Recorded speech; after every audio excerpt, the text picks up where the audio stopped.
I will determine whether this fitness program decreases the systolic blood pressure of teachers. But how?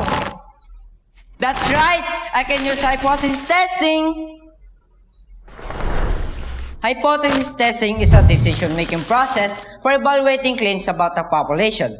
We have two types of hypotheses, the null hypothesis and the alternative hypothesis. To decide which hypothesis is to accept or reject, we have to follow this decision rule. Now, let's see how it works. A sample of 49 teachers has a mean systolic blood pressure of 107 mm of mercury and a standard deviation of 12 mm of mercury. Is the sample significantly different from the population mean of 112 mm of mercury at 0.01 level of significance? For this problem, there is no significant difference between the sample mean and the population mean in the null hypothesis. While in the alternative hypothesis, there is significant difference between the two variables.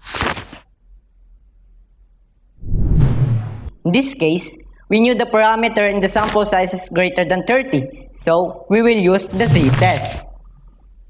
Next is to determine the level of significance, which is already given, and that is alpha is equal to 0.01. To perform step 4, we need the given values, and those are the population mean, sample mean, standard deviation, and sample size. Since we knew that the formula for z is equal to sample mean minus population mean, all over standard deviation divided by the square root of the sample size, we will just substitute the given. And that will give us z equals negative 2.92. Next, let us locate the corresponding value of negative 2.92 in the z-table.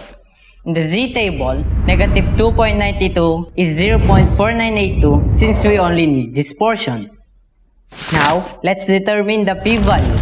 To get the p-value, we have to subtract 0.5 to our answer. That is 0.5 minus 0.4982 is equal to 0.0018. Our p is 0.0018 And our alpha is 0.01, which means that p is less than alpha.